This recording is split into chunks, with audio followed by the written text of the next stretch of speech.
So ayan guys, oh, ang laki ng tent na bagong bili ni Diwata. Pinapatayo na nila guys, oh. Ayan, sobrang laki niya, no. Masasakop yata tong isang side na to, tsaka side na yan guys. Laki niya. Ayan, isang big umbrella. Bakal yung ginawa nilang tukuran yan sa gitna guys. Ayan. Yan, ang haba niya, no.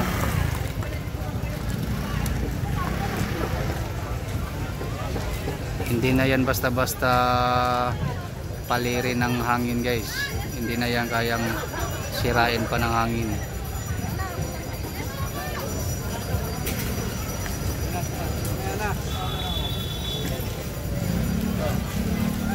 Ayan. Sa gilid guys, pinaikutan ng yero. Yan, nakayero na yan lahat. Yan. Tapos dito sa gitna, ito yung in-install nila. Ang laki ng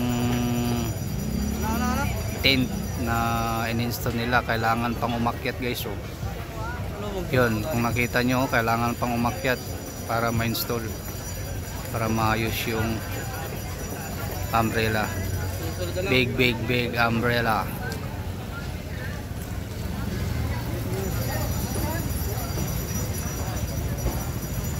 Kanino kaya ito? Wala mayari nito? Binurag bag eh.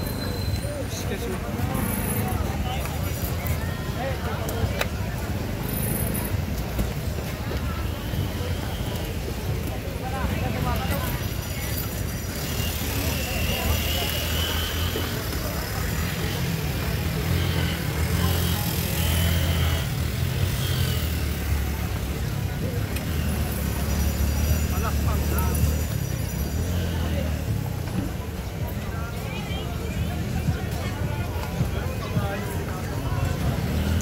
Siguro guys, pag bumuka yan, sasakupin yung isang side na to at saka yung kabilang side na yan. Sigurado yan sa sobrang laki. Ayan, kung nakikita nyo guys, yan, oh, ang haba.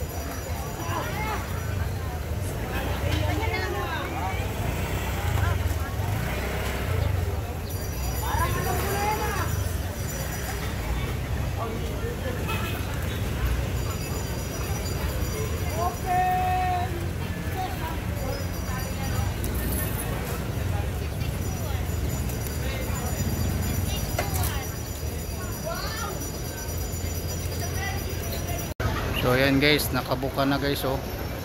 Tignan nyo, sobrang laki talaga. Sasakupin yung isang ganito ni Diwata.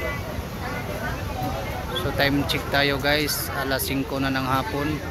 Ang dami pa rin kumakain kay Diwata guys, oh. Ayan. So nag-aabang din yan kay Diwata. Gawa ng kaninang umaga pa, wala dito si Diwata kasi busy siya sa Quezon City. Grand opening niya kasi bukas sa pangalawang branch niya guys sa Quezon City. Kaya buong araw wala siya dito. Mga tauhan lang niya naiwan dito guys. Ayan, yung gumagawa niyan, mga tauhan niya.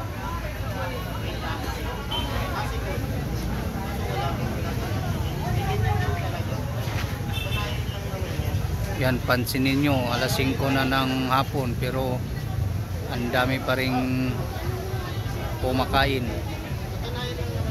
Tsaka yung iba niya yan guys, mga vlogger yan na nag-aantay sa kanya, nag-aantay sa pagdating niya. Ayan guys, Kanya na yung ano yung pinaka-itsura niya kasi kumain. Hindi pa kompleto yung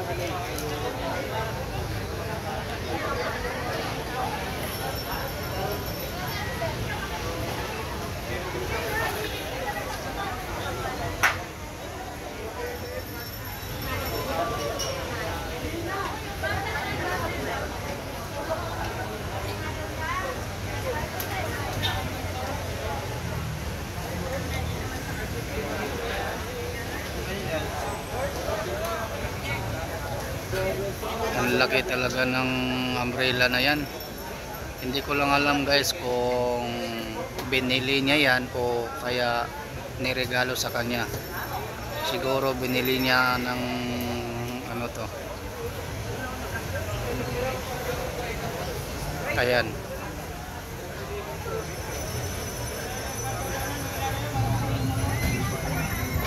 Ayan, nakabuka na guys, oh. Ang laki talaga.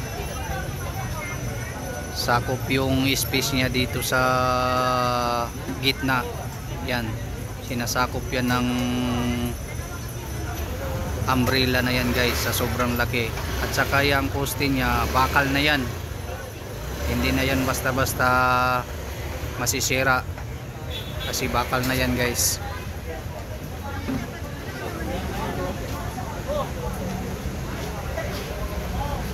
Yan, nakabuka na.